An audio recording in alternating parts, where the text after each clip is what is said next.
The judge in the Alec Baldwin case, where Alec Baldwin was facing up to 18 months in prison if he had been found guilty of involuntary manslaughter in the fatal shooting of cinematographer Halyna Hutchins on the set of Rust in 2021, was dismissed by Judge Mary Marlowe Sumner, agreeing that the prosecution had suppressed evidence at the trial and the trial could not continue in the name of justice. This is an example of what it looks like when a trial is rightly dismissed by a judge, by a great judge, Mary Marlowe Summer, and this is also an example of how a Brady violation applies. I wanted to put this video up because these are some issues that we talk about all the time with true crime cases.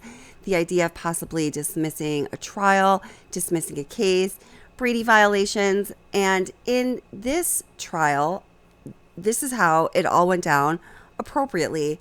I will definitely be adding this to my personal queue of videos that I want to follow up on so we can see some specific examples from the Alec Baldwin trial of when and how these violations occurred. But for now, this is the moment when the judge went through the criteria that needed to be met in order to dismiss the case and Alec Baldwin's reaction. As a note, and we will be discussing more about this as well, Halyna Hutchins' husband still plans to hold Alec Baldwin accountable after this trial was dismissed. The quote from his team is, "We respect the court's decision. We look forward to presenting all the evidence to a jury and holding Mr. Baldwin accountable for his actions in the senseless death of Halyna Hutchins. I imagine since the trial for the criminal charges has been dismissed, this would come in the form of a civil case against Alec Baldwin." All right.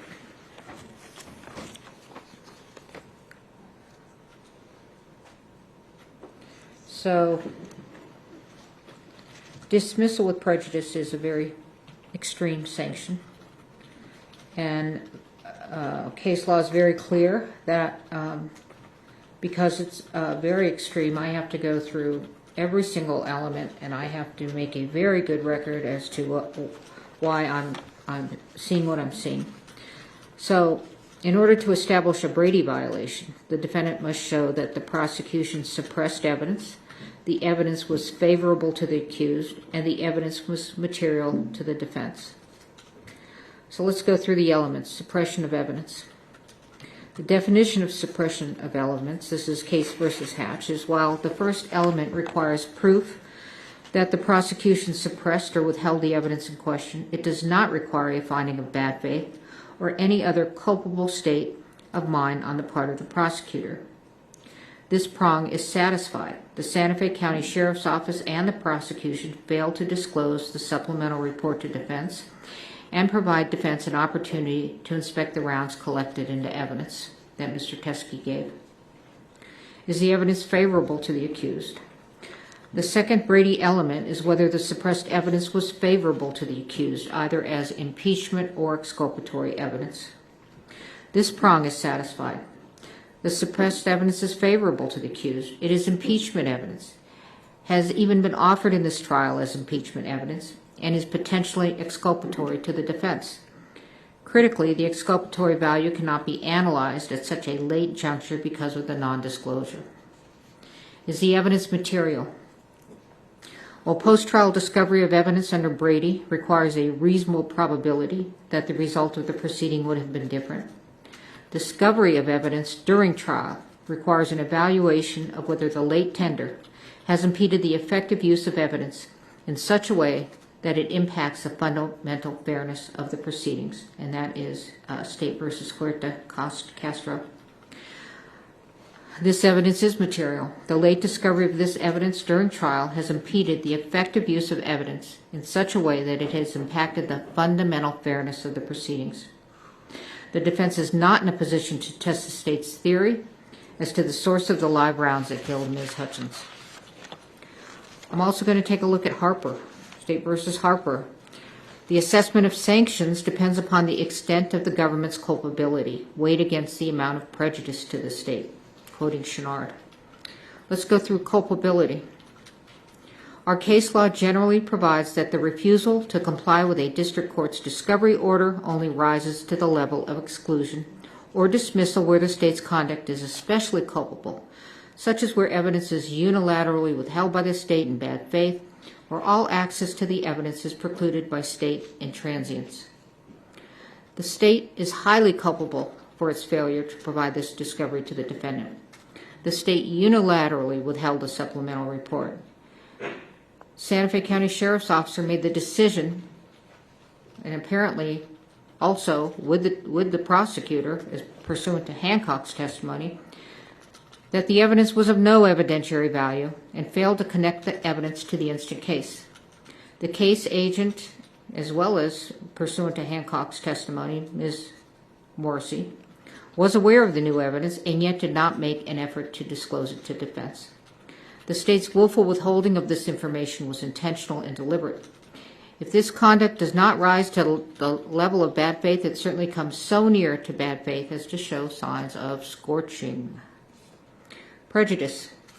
When discovery has been produced late, prejudice does not accrue unless the evidence is material and the disclosure is so late that it undermines the defendant's preparation for trial. The court concludes that this conduct is highly prejudicial to the defendant. The jury has been sworn, jeopardy has attached, and this disclosure during the course of trial is so late that it undermines the defendant's preparation for trial. There is no way for the court to right this wrong. Lesser sanctions under Harper. Trial courts possess broad discretionary authority to decide what sanction to impose when a discovery order is violated. State v. Lemire. The sanction of dismissal is the only warranted remedy. The jury has been sworn, jeopardy has attached, and a mistrial would not be based upon manifest necessity. Further, the sanction of dismissal is warranted in this case. The state has repeatedly made representations to defense and to the court that they were compliant with all their discovery obligations. Despite their repeated representations, they have continued to fail to disclose critical evidence to the defendant. Brady and Harper are satisfied. Dismissal with prejudice is warranted. Court also has power, inherent power. Per State v. Lemire, where discovery violations inject needless delay into the proceedings, courts may impose meaningful sanctions to effectuate their inherent power and promote efficient judicial administration. The state's discovery violation has injected a needless, incurable delay into the instant jury trial. Dismissal with prejudice is warranted to ensure the integrity of the judicial system and the efficient administration of justice. Your motion to dismiss with prejudice is granted.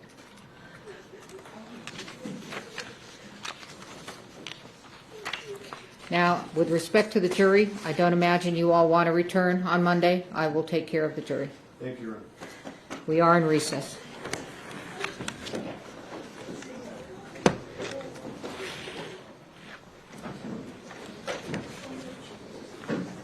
I'm not getting up.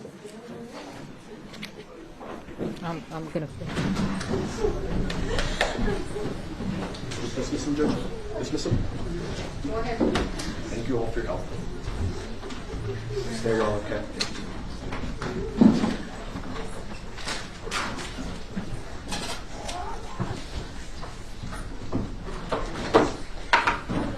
Okay, we're in recess. Get on the courtroom.